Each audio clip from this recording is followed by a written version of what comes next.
Hello, everyone. It's Shane Kanto, your Wasteland reviewer, and welcome to the Streaming Wasteland here on the SPDM Crew Podcasting Network.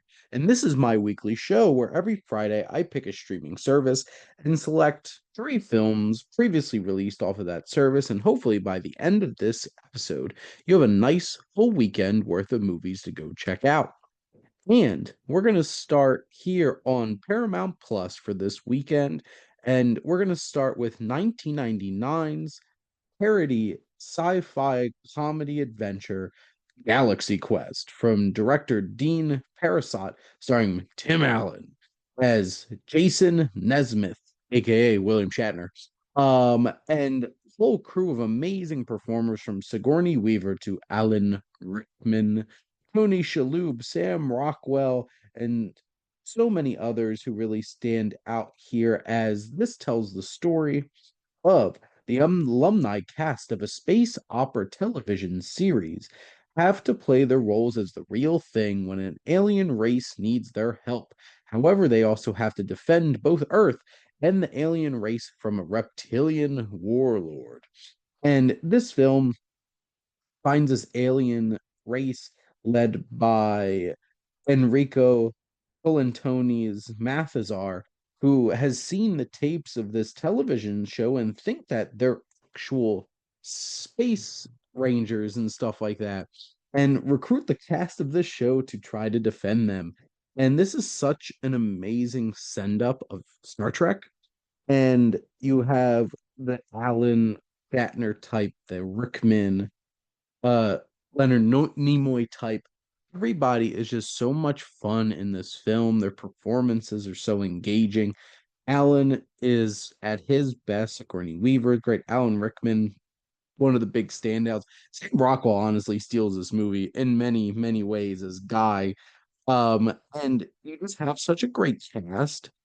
It does a great job of sending up sci-fi films like this and Star Trek. Also, it really works well as like a Star Trek type sci-fi adventure. Like there's some really good effects. Have these different types of aliens, good practical effects for some of them. And like this whole alien race, who won't talk like this? It's just fun running gags. There's some intimidating moments. There's a lot of great commentary. Like especially Sigourney Weaver's character. It's like, why does she have to have her cleavage hanging out all the time?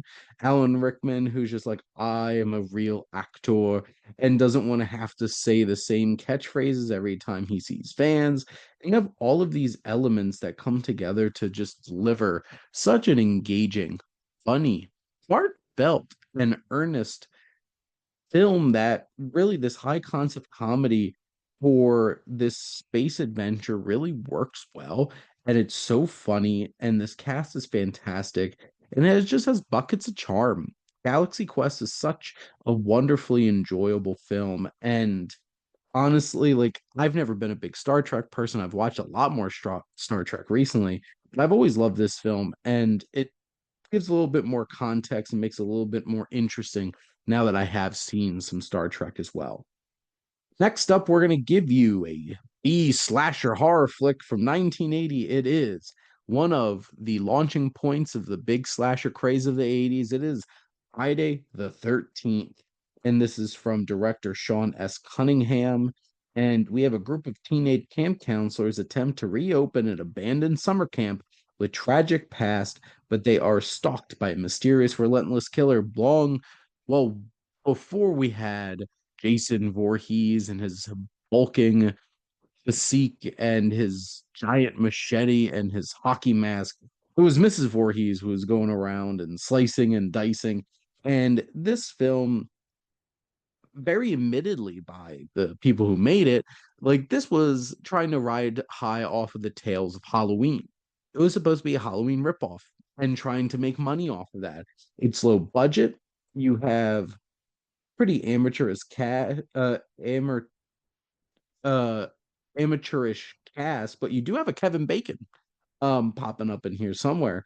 But this film was made for such a low budget and really does actually have a lot of impact because this really set the tone for all like sleepaway camp kinds of horror flicks.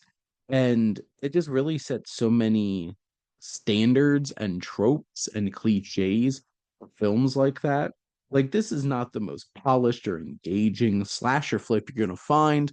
And for me personally, I'm a much bigger fan of Halloween and Nightmare on Elm Street before Friday the 13th. But this does have some of its merit. It's eerie, it's unnerving at times. It really captures a lot of those tropes and stereotypes of these camp counselor characters, and there's some real ramification, emotional impact on why this was all happening. This is an enjoyable, engrossing slasher flick. It's about 95 minutes. It's iconic at this point, really setting the stage for one of the biggest horror franchises of all time. And lastly, we're going to turn the clock back just ever so slightly more to 1974 with a Who Done It? It is a mystery from director Sidney Lumet, based off of Agatha Christie's novel It Is Murder on Orient Express. And long before Kenneth Branagh took his own take on this and the mustache, we have Albert Finney as Hercule Poirot. And you have just this huge ensemble cast. First off, Finney is so fantastic as Poirot. He brings so much quirk and charisma to this character. The mustache, just the whole entire vibe of this really works. And he's such a unique and fun investigator that brings a lot of life here. Sidney Lumet is an all-time great filmmaker who just has a great vibe with his approach to filmmaking and storytelling, and really sets the stage for a good whodunit and brings this classic, really truly iconic and classic Agatha Christie story to life. You have the likes of Lauren Bacall, Ingrid Bergman, Sean Connery, Martin Balsam, Jacqueline Bisset, Jean-Pierre Cassel, Don Gilgood, Anthony Perkins, Vanessa Redgrave. There's Michael York. There's so many recognizable performers that just fill out this cast, and they all give really strong performances. And it's so interesting because you see some iconic performers much later in the career, like Bacall and Bergman. And it's a fascinating story. It's a great mystery. And if you don't know the twists and turns of this story, The Murder on the Orient Express, it is a shocking and interesting and layered one.